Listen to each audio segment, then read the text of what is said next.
आज का वचन यूहन्ना अध्याय 3 और 1 से। फरीसियों में निकोदेमुस नाम का एक मनुष्य था जो यहूदियों का सरदार था। उसने रात को यीशु के पास आकर उससे कहा, हे रब्बी, हम जानते हैं कि तू परमेश्वर की ओर से गुरु होकर आया है, क्योंकि कोई इन चिन्हों को जो तू दिखाता है, यदि परमेश्वर उसके साथ न हो तो नहीं दिखा सकता। यीशु ने उसको उत्तर दिया, मैं तुमसे सच सच कहता हूँ, यदि कोई नए सिरे से ना जन्मे तो परमेश्वर का राज्य देख नहीं सकता। निकोदेमुस ने उससे कहा, मनुष्य जब बूढ़ा हो गया तो कैसे जन्म ले सकता है?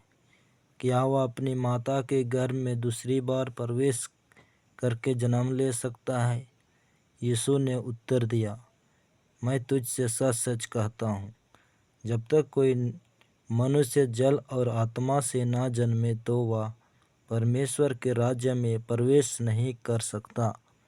क्योंकि जो शरीर से जन्मा है वह शरीर है, और जो आत्मा से जन्मा है वह आत्मा है। अचंभा न करके मैंने तुझसे कहा, तुझे नए सिरे से जन्म लेना आवश्यक है। हवा जिधर चाहती है उधर चलती है और तू उसका शब्द सुनता है, परंतु नहीं जानता कि वह कहाँ से आती है और किधर को जाती है। जो कोई आत्मा से जन्मा है वह ऐसा ही है। निकोदेमुस ने उसको उत्तर दिया, ये बातें कैसे हो सकती है? यह सुनकर यीशु ने उससे कहा, तू इस्राएलियों का गुरु होकर भी क्या इन बातों को नहीं समझता?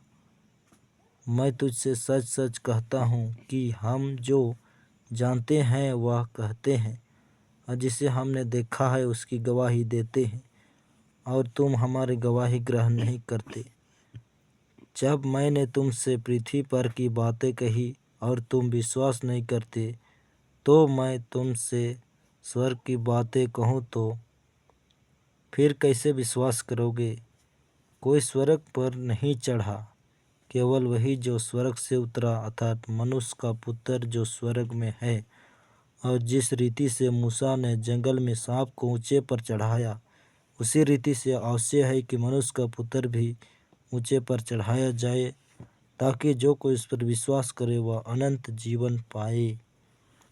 क्योंकि परमेश्वर ने जगत से ऐसा प्रेम रखा कि उसने अपना एकलौता पुत्र दे दिया, ताकि जो कोई उस पर विश्वास करे वह नष्ट न हो, परंतु अनंत जीवन पाए।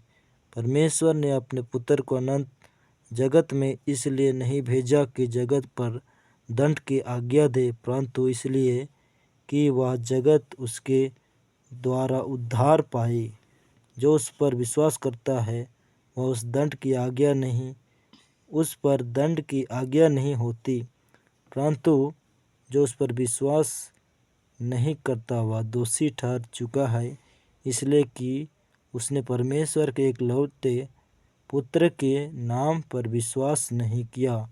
और दंड की आज्ञा का कारण यह है कि ज्योति जगत में आई है और मनुष्य ने अंधकार को ज्योति से अधिक प्रिय जाना, क्योंकि उनके काम बुरे थे। क्योंकि जो कोई बुराई करता है वह ज्योति से बैर रखता है और ज्योति के निकट नहीं आता, ऐसा न हो कि उसके कामों पर दोष लगाया जाए। परंतु जो सत्य पर चलता है वह ज्योति के निकट आता है, ताकि उसके काम प्रकट हों कि वह मनुष्य की ओर से किए गए हैं। आमीन।